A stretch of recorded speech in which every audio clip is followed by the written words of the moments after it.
Welcome to part 5 of Project Liberty Light, where we are to add audio control and perform some media management to our system. In part 4, we added audio playback to the display using the DF Player Pro.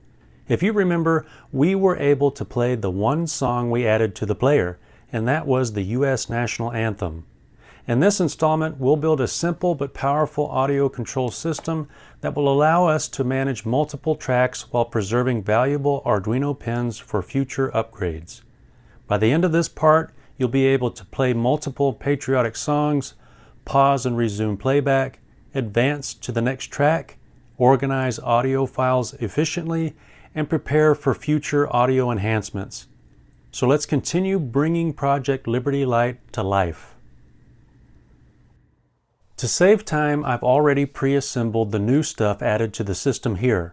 For this part of the series, we want to add 2 dedicated audio control buttons, a play-pause button and a next track button. The play-pause button allows the user to start, pause, and resume audio playback. The next track button advances to the next song in the playlist. While we could add separate buttons for every possible function, we're intentionally keeping the interface simple and preserving I/O pins for future features. As I mentioned earlier, at the moment, we have only one audio file on the DF Player Pro. It'd be nice to have Liberty Light play more than one song, so I've gone ahead and added 4 more: America the Beautiful, God Bless America, Yankee Doodle, and Rally Round the Flag. Just as we did in part 4, I labeled each track using a numerical value at the beginning of the name, then added the name of the song after it. I've left the location of the audio files in the links under this video. You may also find the audio file locations at the article for part 5 of the Liberty Light series at the Motbots website.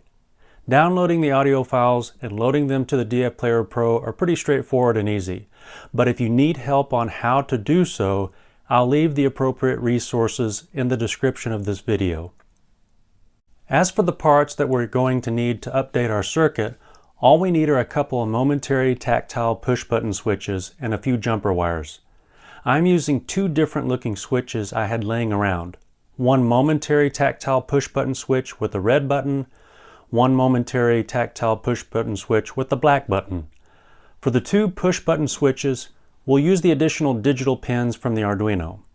I'm going to use the red switch as my play-pause button, and it'll be hooked to the digital 8 pin of the Arduino.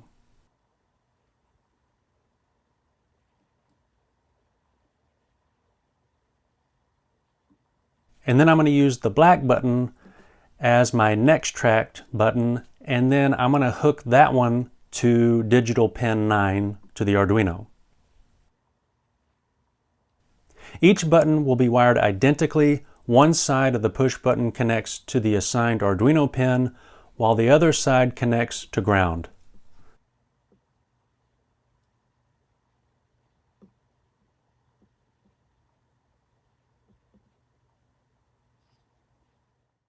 The only other thing left to do after adding the momentary tactile push button switches to the circuit is to update the code from part 4. We'll need to provide the new functionality of using the newly added switches as a play-pause button and next track select button. I'm not going to go over the code here. I've already provided the code and detailed explanations of it on the article for part 5 of the Liberty Light series at the Motbots website. Detailed explanations of the code have been given throughout this series on the website for each part along the way. The code is also provided on my GitHub account, of which I'll leave a link to the repository and the link to the Project Liberty Light series page in the description of this video. Once you've updated the circuit and code and you feel your system is ready to go, now it's time to test it. The first thing I'd like to test is the play audio function. To do that, I have to first turn the system on. Notice how no audio plays after providing power to the system. That's because we updated the code for the system not to play when we first power it on. Now I'm going to press my red push button. That's what I'm considering my play pause button, and the first track should begin playing. That'd be the Star Spangled Banner song. The next thing that I'd like to test is the pause audio function. To do that, I press the red push button again, and the music should stop. Once I test that the audio can be paused, I want to test if I can unpause it or resume audio play. Once I press the button, the playback should resume. Notice how when I resume audio that the current track plays from the beginning again, not from where it left off when paused. For me, this is okay for now, especially since I'm initially just testing the system out. Later, I have the choice to change the code to continue the audio from where it stopped after pressing pause, but for right now, I'm not that concerned about it.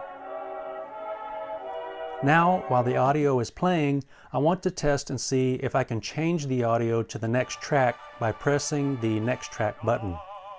If I do so, the next song should begin playing.